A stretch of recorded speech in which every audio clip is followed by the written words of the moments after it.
안녕하세요. 저는 30대 후반의 남자입니다. 제게는 너무나도 비참하고 원통스러운 일이 있습니다. 그동안 누구에게도 말하지 못했고 저 혼자서만 소갈이 하면서 끙끙 앓고 있었습니다.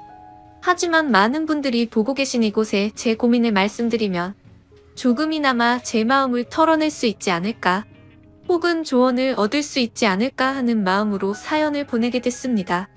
지금부터 제 인생 모조리 박살나게 만든 이야기 털어놓을게요. 제 부모님은 젊은 나이에 저를 낳으셨습니다. 어머니가 20살이셨고 아버지가 21살 때 저를 낳으셨다고 하더군요. 원래는 그때 당시 밤낮으로 바쁘게 장사를 하고 있던 시기여서 저를 의도적으로 낳으려고 했던 건 아니었다고 합니다. 그렇게 계획도 없이 갑작스럽게 저를 임신하셨고 저를 낳게 되었습니다. 저는 바쁜 부모님을 대신해 어릴 때부터 성인이 될 때까지 할머니 손에서 자랐습니다. 그래서 저는 부모님보다는 사실 할머니를 부모님처럼 모시며 커왔었고, 제게는 누구보다도 부모님 두 분의 사랑이 애틋했습니다. 그나마 어머니는 최대한 시간을 내서 저와 놀아주셨지만, 무뚝뚝한 아버지와는 일반적인 가정에 비하면 조금은 더 어색한 사이였죠. 게다가 부모님과 제 나이차가 많이 나지 않다 보니 학창 시절에 어딜 가서 제 나이 듣고 부모님 나이 들으면 다들 놀라워하시곤 했습니다. 그땐 몰랐습니다. 젊은 부모님을 가지고 있다는 게 이런 비극의 시초가 될 줄은 꿈에도 생각하지 못했습니다. 아무쪼록 저는 고등학교를 졸업하자마자 우연치 않게 아는 분의 소개로 배시를 시작하게 됐습니다. 제 직업의 특성상 한번 배를 타고 바다를 나가면 짧게는 3개월 정도 걸렸고 길게는 반년 이상 바다에 나가고는 했습니다. 그리고 육지로 들어와봤자 보통 짧게는 2주 안팎으로 머물렀고 길게 있어봤자 2달 정도만 쉬다가 다시 바다로 나갔습니다. 이러한 부분들이 조금은 힘들 때도 있었지만 사람은 익숙함이 무섭다더니 계속해서 하다 보니 힘든 것도 잘 모르겠더라고요. 그렇게 남들과는 다른 생활을 극복하면서 지내다 보니 어느새 제가 타는 배 안에서의 직급도 차츰 올라갔고 연봉도 대기업 연봉 부럽지 않게 벌어서 만족하고 있었습니다. 내성적인 성격이었기에 가끔씩 육지로 내려와도 연애할 생각도 크게 나지 않았고 긍정적으로 생각하려다 보니 제 나이대 친구들보다 돈을 훨씬 많이 버니까 그게 마냥 좋았죠. 아무쪼록 월세를 내면서 살 바에는 돈을 꼬박꼬박 모으자고 생각해서 적금을 넣었고 나머지 남는 돈은 부모님께서 사시는데 보태어 쓰시라고 용돈을 보내드렸습니다. 그렇게 시간이 흘러가다 보니 제 나이도 어느덧 20대 중반이 되었습니다. 처음에는 일도 힘들고 생활에 익숙하지 않았던 터라 여자 생각은 전혀 나지 않았는데 일은 눈 감고도 할 정도로 익숙해져갖고 모아놓은 돈만 많이 쌓여가다 보니 그때부터는 많이 외로워지더라고요. 그래서 저는 친구를 통해 소개팅 좀 시켜달라고 하게 됐습니다. 그렇게 육지로 들어올 때마다 소개팅을 받았죠. 근데 항상 문제가 되는 건 다름 아닌 제 직업이었습니다. 항상 데이트를 즐겁게 하다가도 제가 일하는 방식을 들으면 하나같이 여자들은 기겁을 하더라고요. 이해가 되지 않는 바는 절대 아니죠. 한번 육지로 와봤자 길어야 2달만 머무르다 헤어지고 바다로 나가면 길게는 반년 이상을 보내다 오는데 어찌 보면 기약 없이 이런 만남을 이어가야 하는데 문제가 아닐 수가 없었죠. 심지어 군대는 2년 정도만 기다리면 차라리 끝이 있었지만 저는 제 직업을 포기하지 않는 이상 끝이 나지 않는 거였기에 그렇게 기겁하는 모습을 이해했습니다. 그렇게 저는 매번 소개팅에 실패를 하다 보니 아버지께서 보다 못했는지 갑자기 제게 소개를 받아보겠냐고 하시더라고요. 지인분 딸인데 아주 참하고 마음씨도 예뻐서 연락처를 물어놨다고 하셨습니다. 그래서 저는 넙죽 소개를 받겠다고 말씀드렸고 만나게 되었습니다. 처음 만난 그 여자는 아버지의 말대로 외모도 참했고 성격도 좋았기에 저는 첫눈에 반하고 말았습니다. 그래서 기존에 소개받던 여자들과는 달리 이 여자와는 꼭 연애를 하고 싶다란 생각이 컸었죠. 그래서 무식하고 이상해 보일 건 알았지만 제 통장부터 깠습니다. 저는 직업이 남들과는 달라서 제약이 있는 부분도 있지만 나중에 제 가족 다 먹여 살리고 싶어서 이렇게 열심히 일하고 있다고 했습니다. 그러자 그 여성분은 갑자기 웃으시더라고요. 비웃는 게 아니라 첫 만남에 통장을 보여주는 제 모습에 갑자기 너무 귀엽고 웃겨서 웃었다고 했죠. 그 순간 저는 이 여자의 행동을 보고 마음속으로 그린라이트인가? 라는 생각이 들었습니다. 그래서 저는 더 침착하고 조심스럽게 말했습니다. 제가 바다로 나가고 육지에 머무르는 그런 기간들에 대한 얘기부터 시작해서 이것저것 많은 대화들을 나누었습니다. 그리고 제 진심을 알아줬는지 저희는 교제를 시작하게 되었습니다. 남들과는 너무 다른 교제 방식에 미안하기도 했지만 다른 사람에게 참아 보낼 수가 없었습니다. 많이 이기적인 걸 알았기에 제 모든 진심을 다해서 아껴주고 사랑해줬습니다.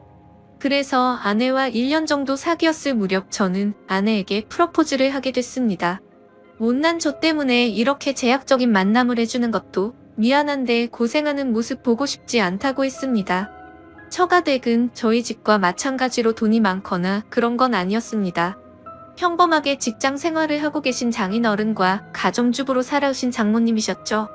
그리고 제 아내는 공부에는 별 관심이 없었지만 지방 대학을 나와서 중소기업에서 격리로 일을 하고 있었습니다.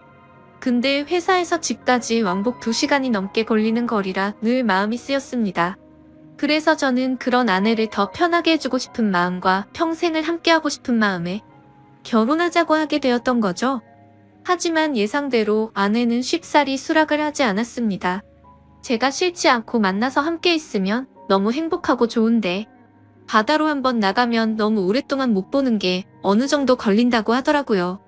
근데 평생 그럴 걸 생각을 하니 생각할 시간이 필요할 것 같다고 했습니다. 그래서 저는 지금처럼 연애를 하면 내가 육지로 나와서도 우리는 약속 시간을 정해서 서로 만나고 또 다시 집으로 헤어지고 하는 거 시간이 아깝지 않냐고 했습니다. 함께 같이 살면서 조금이라도 더 오랫동안 계속 붙어 있는 게 좋지 않겠냐고 말했죠. 그리고 제 진심을 담아서 말했습니다. 출퇴근하느라 고생하는 것도 그만했으면 좋겠고 하루라도 빨리 우리를 닮은 아기를 낳아서 더 행복한 가정 만들고 싶다고요. 그러자 아내는 고민 끝에 결국 제 프로포즈를 수락해줬습니다. 그렇게 저희는 서둘러서 양가 어른분들을 모시고 상견례를 마쳤고 다음에 육지로 돌아왔을 때 결혼하기로 날짜까지 정하게 됐죠. 참으로 미안했습니다. 제가 신혼 준비를 도와주지 못해서 아내는 제 어머니와 같이 대부분의 결혼식 준비를 함께하게 되었고 그러는 과정에서 친엄마 친딸처럼 친해졌더라고요. 그래서 저는 아내와 상의 끝에 저희 부모님을 모시고 함께 지내기로 했습니다. 아무래도 제가 자리를 비운 사이 혼자 쓸쓸히 지낼 아내를 생각하니 마음이 쓰이더라고요. 그렇게 저희는 결혼식을 하게 되었고 참 감사하게도 저희는 허니문 베이비가 생기게 되었죠. 저는 바다에 나가 있었고 아내의 임신 소식을 듣자마자 너무 신이 나서 같이 일하는 동료들에게 실컷 자랑을 했고 참 많이 행복했습니다. 저는 기대에 부풀어 행복한 가정을 꿈꾸며 열심히 돈 벌자라는 마음으로 즐겁게 뱃생활을 했습니다. 그렇게 시간은 흘렀고 제 아내는 세상 누구보다 예쁜 딸아이를 출산하게 됐죠. 정말 어릴 적부터 꿈꾸던 가정을 만들고 있는 것 같아서 눈물나게 행복했고 제 인생에 아내와 딸만 있으면 그 어떤 일도 다 할 수 있겠다고 생각했습니다. 그리고 앞으로 아이가 생겼는데 분가를 하는 게 좋을지 물었습니다. 아내는 제 말처럼 혼자 지냈으면 무섭고 외로웠을 것 같다며 부모님과 지내는 게 지금은 생각보다 좋다고 만족해 하더라고요. 저희 부모님도 아내가 참 예쁘고 일도 잘해서 너무 사랑스럽다고 칭찬 일색이셨고 같이 지내면서 손주도 보면 좋을 것 같다고 하셨습니다. 그렇게 저는 모든 것이 다 완벽하다고 느끼고 있었습니다. 하지만 그 완벽한 날들은 오래가지 못했습니다. 정말 슬프게도 제 어머니가 갑작스럽게 교통사고로 돌아가셨습니다. 길을 가다가 급히 무단횡단을 하시다가 달려오던 차에 치여서 세상을 떠나시게 된 거죠. 그때는 어머니를 잃은 슬픔에 잠겨 다른 생각들은 전혀 할 수가 없었습니다. 그로 인해서 앞으로 벌어질 비참한 비극은 생각조차 못했습니다. 어머니를 잃은 슬픔에 잠시 일을 쉬었고 저는 다시 저희 가정을 먹여 살리기 위해 다시 배를 타기 시작했습니다. 그래서 그날부터 저희 집에는 제 아버지와 아내 그리고 딸아이만 있었죠. 어머니를 잃게 됐지만 아버지는 생각보다 괜찮으셨고 제 아내는 우울증세가 올 정도로 많이 슬퍼했습니다. 친엄마처럼 따르고 지냈었기에 정말 많이 힘들어하더라고요. 그래서 저는 아내가 걱정되어서 시간이 날 때마다 연락을 했고, 아내는 걱정 말라며 괜찮게 지낸다며 시아버지 또한 잘 지내고 있다고 하더군요. 그런 모습에 저는 점점 아내의 우울 증세가 나아지고 있구나 하고 안심을 했습니다. 그렇게 제 어머니가 떠나가신 지 1년이란 시간이 지났습니다. 제가 다시 바다로 떠난 지 얼마 안 되어서 아내는 임신을 했다고 연락이 왔습니다. 그때도 첫 아이를 가졌을 때처럼 저는 정말 미친 듯이 기뻤습니다. 하늘 날아가 가신 어머니가 저희 슬프게 지내지 말라고 선물로 아이를 보내줬다고 생각했습니다. 그날은 어머니 생각이 더 많이 나서 눈물로 밤을 지새웠던 것 같아요. 시간이 또 빠르게 흘러갔고 제 아내는 둘째로 사내 아이를 출산하게 됐습니다. 저는 제 어깨가 더 무거워졌지만 행복했습니다. 사랑하는 아내와 제 2명의 자식들을 위해선 못할 게 없었으니깐요. 이 세 사람을 제 인생의 축복이라고 생각하고 사명감을 갖고 더욱 열심히 살았습니다. 그런데 뭔가 이상한 점이 분명히 있었습니다. 제가 한 번씩 육지에 머무를 때를 생각해보면 아버지는 둘째 아들을 유독 좋아하셨습니다. 첫째 소녀를 낳았을 때는 보여주신 적 없던 모습들을 종종 보여주셔서 뭔가 이상했죠. 손녀 때는 그냥 좀 시큰둥하시던 분이 둘째는 너무 사랑스럽게 대하시기에 저는 단순히 딸이 아니라 사내 아이라서 저렇게 좋아하시는 건가라고 생각했었습니다. 그러던 어느 날 제 인생에서 가장 비참하고 충격적인 순간의 날이었습니다. 날씨가 좋지 않은 바람에 저희는 예정보다 일찍 하선을 하게 되었습니다. 그래서 깜짝 놀래켜주고 싶은 마음에 미리 연락 없이 즐거운 마음으로 집으로 향했죠. 그때 시간은 한창 아이들이 유치원에 가 있을 시간이었습니다. 저는 저를 보고 반가워할 아내를 상상하며 현관문 비밀번호를 누르고 들어갔습니다. 그런데 뭔가 느낌이 쎄하더군요. 문을 열자마자 아내가 반가워하면서 뛰쳐나올 거라 생각했는데 아무 말도 없이 안방에서 조용한 인기척만 들리더군요. 아, 설마 아내가 딴 남자와 불륜짓을 하는 건가 라는 생각에 극도로 심장이 쿵쾅거렸습니다. 불길한 예감을 안고 그대로 신발도 벗지 않고 달려 들어가서 안방문을 벌컥 열었습니다. 아니다 다를까. 불길한 제 예감은 적중했고 제 예상대로 아내는 바람을 피우고 있었습니다. 근데 더 충격적인 건 진짜 상상조차 못한 현장을 목격했기 때문이죠. 저는 아내가 바람을 피워서 다른 남자를 집안에 끌어들였구나 생각만 했지. 제 아내와 함께 있었던 상대가 제 아버지일 거라고는 감히 상상조차 하지 못했습니다. 안방문을 여니 아버지와 아내는 다급하게 옷을 입고 있었고 저와 눈이 마주쳤는데 저는 정말 어떤 심정이 들었을까요? 너무 충격을 받은 저는 그 자리에서 주저앉았습니다. 생전 처음 알았습니다. 사람이 얼마나 충격을 받으면 주저앉는지를 말이죠. 멍하니 넋 없이 아무 말도 못하고 있었습니다.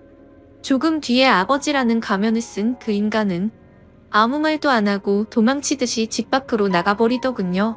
그리고 제 아내는 옆으로 다가와서 미안하다며 한 번만 용서해달라고 빌고 있는데 그때 기분은 너무 불쾌해서 목소리조차 듣기가 싫더라고요. 제 옆에서 울면서 아내는 제게 말했습니다. 시어머니가 돌아가시고 너무 우울해서 매일같이 너무 슬펐다고. 근데 제가 옆에 없으니까 병원까지 다닐 정도로 심해졌답니다. 그렇게 외로움이 극에 달했을 때 아내는 시아버지와 매일같이 술을 마시게 됐고 어느덧 술 기운에 자신도 모르게 실수를 하게 되었고 그 이후로는 누가 먼저라고 할 것도 없이 자연스럽게 이런 관계가 됐다고 했습니다. 당연히 이런 말도 안 되는 상황이 잘못된 건 알고 있었고 잘못된 상황을 바로 고쳐보려고 노력을 해봤었답니다. 하지만 아무리 노력해봐도 이미 엎질러진 물은 수습이 되지 않았다네요. 그래서 아내에게 언제부터 이런 짓거리를 했냐고 물었습니다. 시어머니 돌아가시고 6개월 정도 지나서부터였다고 하더군요. 정말 피가 거꾸로 솟는 듯한 기분이 들었고 그 말을 듣자마자 순간적으로 불안한 생각이 스쳐 지나갔습니다. 왜냐하면 아버지가 둘째 아들만을 유독 특별하게 아끼던 모습들이 떠올랐기 때문이죠. 저는 앞뒤 가릴 거 없이 직설적으로 물었습니다. 둘째 아들이 내 아이 맞냐고 하니까 아내는 아무 말도 없이 고개를 숙이고 있더라고요. 제가 빨리 대답하라고 소리 지르니까 아내는 미안하다며 울기만 하더라고요. 니네가 짐승이지 진정 사람이냐며 있는 힘껏 소리를 질렀습니다. 현관문이 열려 있어서 동네 사람들이 수근대면서 쳐다보고 지나가는데 그딴 건 전혀 눈에 들어오지도 않더군요. 저는 그 자리에 더 있다가는 정말 크게 사고를 칠 것 같아서 일단 집 밖으로 뛰쳐나갔습니다. 어떻게 이런 일이 실제로 일어날 수가 있나 생각했고 그 충격은 절대로 쉽게 헤어나올 수가 없더군요. 그래서 며칠 동안 정신을 잃어서 쓰러질 때까지 술을 마시고 모든 연락을 끊고 있었습니다. 그 힘든 와중에도 어떻게 해야 하나 현실적인 생각들을 하게 되더라고요. 이혼을 한다고 하더라도 제가 현실적으로 아이를 혼자 키울 수도 없는 상태였고 그렇다고 배운 게 이것밖인데 지금 하고 있는 직장을 그만둘 수도 없지 않나 생각했습니다. 게다가 제 아내가 몰래 만나던 남자가 무려 제 친아버지입니다. 사실 지금도 아버지라고 적지만 그런 관계라는 게 역겨울 뿐입니다. 아무튼 아버지라는 그 인간은 그날 집 밖으로 나가고 주랭랑을 쳤는지 지금 이 글을 쓰는 순간까지 그날 이후로는 단 한 번도 보지 못했죠. 결국에 며칠 동안 정신없는 시간을 보내다가 역겨운 마음에 차마 돌아가기 싫었지만 현실적인 문제들을 안고 집으로 들어갔습니다. 저를 보자마자 아내는 순식간에 달려와서 제게 무릎을 꿇고 빌었습니다. 제발 한 번만 용서해달라며 시아버지와 그러한 사실들이 동네방네 밝혀지면 자신은 도저히 살아갈 자신이 없다고 하더군요. 2번 다시 이런 일 없을 테니까 용서해달라고 빌었고 현실적으로 제가 어떻게 할 방법이 없으니 일단 당장은 그냥 대충 알겠다고 말했습니다. 사실 그날 이후로 말도 잘 섞지 않았습니다. 말만 용서를 한다고 한 거지 어떻게 용서가 될까요? 아무튼 이제는 제 아들인지 알았던 그 아이는 아들인지 형제인지 알 수가 없는 말도 안 되는 개족보가 되었습니다. 하지만 아무리 괜찮은 척 해가면서 억지로 테이프질을 한다고 이게 메워질까요? 그날 이후 저는 심각할 정도로 의처증이 걸린 것 같았습니다. 하루라도 아내와 연락이 안 되면 극도로 불안해지고 초조해져서 미쳐버릴 것 같더라고요. 그때부터는 제 생활은 엉망진창이 되었고 일상이 파괴되다시피 했습니다. 배를 타고 나가서도 일도 손에 안 잡히고 그때의 역겨운 상상들이 떠오르고 도저히 버틸 수가 없겠더라고요. 결국 끝내 저는 정신과까지 다니면서 약을 먹고 치료를 받았죠. 병명은 공황장애와 폐쇄공포증까지 겹쳐서 생겼다고 하더라고요. 그래서 저는 그날 이후 제가 애착심을 갖고 일하던 배실을 그만둘 수밖에 없었습니다. 그렇게 결국 배실을 그만두고 먹고는 살아야 했기에 관련 업종의 직업에 취직했고 예전과는 비교도 안 되는 부족한 월급을 받으면서 집으로 들어가 살게 되었습니다. 하지만 지금 생각해보면 제 스스로도 이상하다고 느낄 만큼이나 정신적인 압박감이 심했던 것 같습니다. 아내와는 하루가 멀다 하고 매일같이 싸우기 바빴습니다. 그리고 제정신을 유지하는 게 싫어서 퇴근하면 항상 술을 취할 때까지 마셔댔죠. 그런 관계를 지속해오다 보니 결국 아내도 참고 참다가 결국 이혼을 하게 되었습니다. 아이들은 아내가 데리고 살기로 했고 저는 너무 괘씸한 아내에게 양육비는 1년치만 주겠다고 했더니 아내는 아무 말도 하지를 못하더군요. 그렇게 저희는 이혼을 하게 되었고 벌써 2년이라는 시간이 지났습니다. 한때는 아버지였던 그 인간은 혹시나 아내한테 찾아가는 거 아닌가 싶어 몰래 아내를 뒤따라 다녀보기도 했지만 그런 건 아닌 것 같았습니다. 이제는 그 인간이 죽었다고 하더라도 전혀 슬플 것 같지도 않고 평생 보고 싶은 생각이 단 1%도 없습니다. 요즘에는 알고 보니 제 아내였던 사람은 아이들 키우느라 일을 하는데 형편이 너무 어려워서 말이 아니라고 하더군요. 지금은 시간이 지나가다 보니 조금은 신경은 쓰이기도 하고 이렇게 제가 행복하게 생각했던 가정이 무참히 끝나버리는 게 맞나 싶기도 합니다. 근데 그런 생각이 들면서도 제 아버지란 인간과 함께 했었던 아내를 죽을 때까지 잊을 수가 없을 텐데 섣불리 판단하는 게 절대로 안 되네요. 여러분들이라면 어떻게 하실 것 같나요? 저보다 인생 경험도 많으시고 훌륭한 분들이 많으실 것 같아서 여쭤보고 싶습니다. 댓글로 생각을 남겨주시면 제가 어떻게 결정할지 큰 도움이 될 것 같습니다. 감사합니다.